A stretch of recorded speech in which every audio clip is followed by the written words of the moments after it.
Hello. I read an article earlier this week that was talking about the millennial pause. That you can tell when someone is a millennial because we are so used to the delay of technology that we wait for a few seconds and then take a breath and then say hello. Whereas Gen Z just hops right in. That's how you can tell the difference. The millennial pause. Welcome. It's been a few days, hasn't it? We had American elections yesterday. American politics, unfortunately, affect the rest of the world. So it's a thing we all have to pay attention to. We had the eclipse. There's a lot going on right now, and a lot of heaviness in the air. And I think we're all feeling it to a certain extent. I know my children are. It's been rainy too. My cat is going insane. It's just a lovely, lovely time. I personally cried this morning when I received an email from one of my favorite food delivery services that they are discontinuing home delivery. It's not about the salad, it's about everything else. And so I wanted to take a few minutes and talk about what it is that we can do to care for ourselves through these times and times like them. If you are new to my space, I am Breyer Harvey. I am the systems witch. I help neurodivergent folk, that's ADHD, autism, dyslexia, chronic depression, anxiety, anything that permanently alters the brain chemistry, to deal with executive dysfunction and burnout. And I help their employers find ways to work with them and make work more accessible for everyone. So in October, I entered what I like to call my personal winter. Was the 8th anniversary of the death of my son. And so I created a space for myself this year where I very deliberately allowed for grief, for all that it entails, what that felt like in my body, what that felt like relationally, and what it meant for me to be with other people with and through my grief. And I think that this process for me has been incredibly illuminating.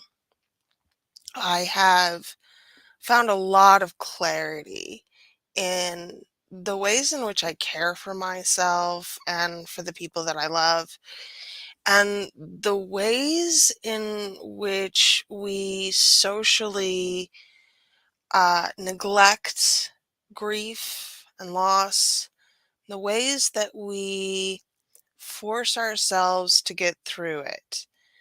Now, the causes for this are many. It's capitalism, it's the patriarchy, it's blah, blah, blah, blah, blah. If you are an oppressed or a marginalized individual, you will feel these things even more deeply. It doesn't really matter though, because the state of our world right now, as it stands, is not fabulous. And so we're all feeling this weight and this grief and this pressing, crushing loss. And I think the question that I get asked more than anything else is, well, Briar, what the fuck do I do with all of this? So, I have three things for you today. The first, let's talk about self care.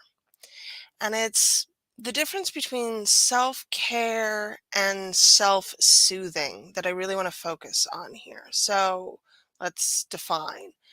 Self care are those habits and practices which make your life immeasurably better.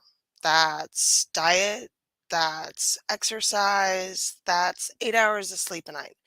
It's real care for your human meat sack versus self soothing, which is 8 hours on the couch with a Netflix marathon and lots of carbs. And while those things can be truly nourishing and beneficial to your soul, I think that we know the difference when we are bored of self soothing. Self care is hard. I personally have never found it to get any easier. I don't like taking care of myself, and I am a 42-year-old woman. So I don't anticipate that that's ever going to get any easier. Self soothing makes me feel good until the moment that it doesn't. And so when we are trying to care for ourselves through these moments and figuring out what works and what doesn't, I want you to ask yourself, is this care or am I just self soothing? The more that we have clarity around the difference, the easier it is for us to do those things that are hard because I may not like them, but if I have created and implemented some kind of routine or a system or ritual that allows me to slot those things into my life in a more structured way, then it's much easier for me to motivate is not a great word, but to talk myself into doing the hard things. Self soothing is easy and it feels good right up until the moment that it doesn't. And when you know the difference, you can correct without beating yourself up about it. Oh, I needed that. Great. So now how do I care for myself after that? That's the question that I want you to ask yourself. Second, how are you holding space for grief in your life right now? What are you doing to personally move through the trauma or the experiences that you are feeling right now that are causing you to feel stuck? When I spent time in October having deliberate conversations about grief, the thing that came up more than anything else was how little we actually make time for this stuff in our lives. And I got to tell you guys, it was a really beautiful experience for me. I was talking to people I love, yes, but people who I have generally pleasant, cordial relationships with most of the time. To be able to sit in a space where we're deliberately going to talk about the hard, messy, sticky things was a gift. And not just for me, but for the people that I had those conversations with. Several of them came back to me after the fact and said thank you. Several of them are still talking about them with me. Stacey Moore talked about it on her podcast today when we record, and when we recorded our interview. It's a thing that's really just been very resonant for me, and I intend to have more of them going forward.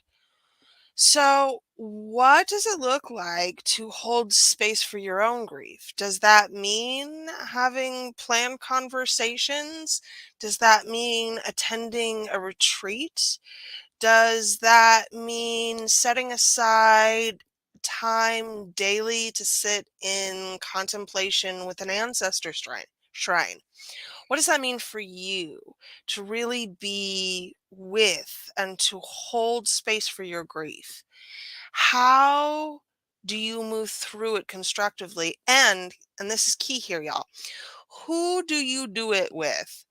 The people that I invited for my conversations were people that I love and that I really wanted to know more deeply.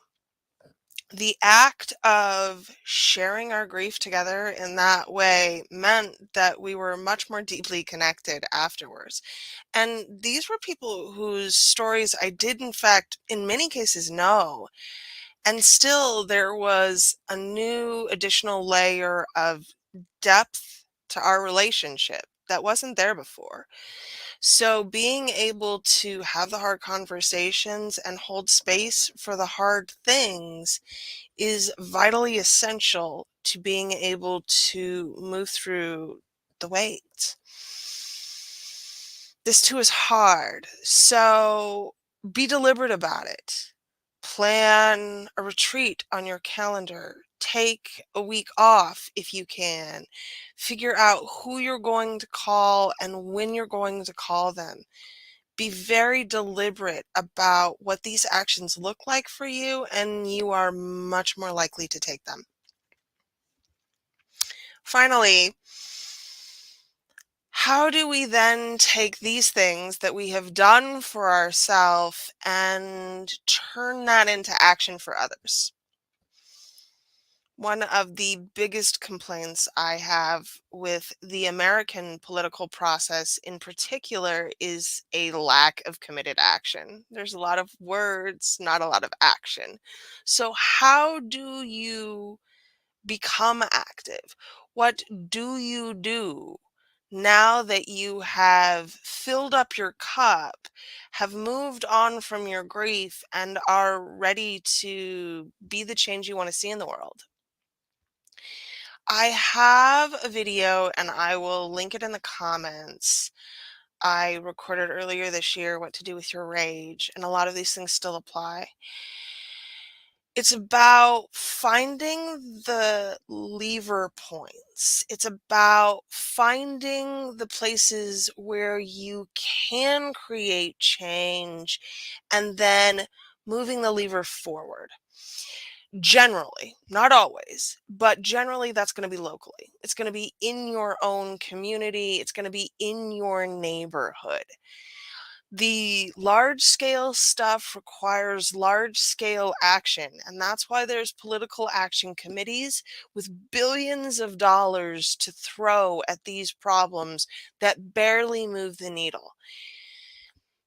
It's certainly a step, but it's probably not the one that you're looking for, because the one you're looking for is the thing that will make a difference for the people in your life, for you personally. So, how do you get involved locally? Well, that's volunteering, yes. But there's also ways to find committed action. Look for your, and don't go and start a new group, y'all. Chances are good there is something that already exists out there that is already doing the work that you want to be doing. If you want to work on abortion rights, go and find the local advocacy group and ask them how you can help. If you want to work on the houseless situation, go and find your local coalition, figure out what the needs are, and figure out how you can plug yourself in. If you want to help your local indigenous population, trust me when I tell you there is already a local aid group that is in place that has a list of needs. It's like when people start individual animal rescues without having any knowledge of the support system that already exists locally. You have to be plugged in before you can create separate change. And I encourage you to find ways to bring your own gifts and talents to that world without feeling like you're stuck in yet another bureaucratic nightmare. So much of the action of doing and giving and being requires committees and panels and groups. So figure out what you're okay with doing and what you're not okay with doing. I cannot sit on another committee in my life. It's just not for me. I'm not interested in having the conversation about how we make the change. There are a lot of people that are really good at that and very committed to the conversation. It kills me. But if you have a list, I can make sure that that shit gets done. Give me the list, we'll check the boxes. That's what I'm here for. And so finding the ways that I have been able to integrate myself into already existing groups where my skills and talents will be useful. On a larger scale, don't let go of the fact that we live in a polite society. In America in particular, and I'm sure that these things exist elsewhere, I just don't know of the resources, but there is a newsletter, I will also drop that in the chat, called the Americans of Conscience newsletter. And it is a regular, I don't know, once, twice a month. These are the bills that are up in Congress. This is who you should call to say, hey, what is going on with this thing? How are you voting on this? This is the senator or the representative who put forward this bill in committee. Send them a thank you letter. It's really very structured around those small, concrete actions that make you feel like you're not just another cog in the political wheel. And I think for so many of us, this is the general sentiment that I'm feeling. This heaviness, this weight. We feel faceless and voiceless and like we don't matter. And I'm here to tell you that is factually not the case. You matter to a great number of people. And even if your audience is small, you have a voice and you have the ability to use it. So pick things that matter to you and then champion those things effectively. When it comes to everything else, that can be somebody else's cause. And then what you should do there is pick people whose voices you wish to amplify. If housing is not your bag, go find someone who you like and can say, hey, but you should follow this person's work. Give yourself the ability to opt in and this is key, to opt out. What are you opting out of? What are you saying, no, that's not mine to carry? The more you know what's not yours to carry, the more that you'll be able to take those committed actions around the things that are yours. I encourage you to breathe into this. Really feel it, y'all. It's heavy. It hurts. It's hard. And I'm never going to tell you it's not. What I am going to tell you is that there are things that you can do, you, right now, tomorrow. You just have to make a choice to take care of yourself, to grieve the things that will not be, and then move the needle forward on what can. I believe in you. I'll drop those links. If you have questions, please leave them. Let me know if you're watching the replay. My friends, I love and adore you, and I hope that you can find a thing that will bring you some light in these times of darkness. Bye, y'all.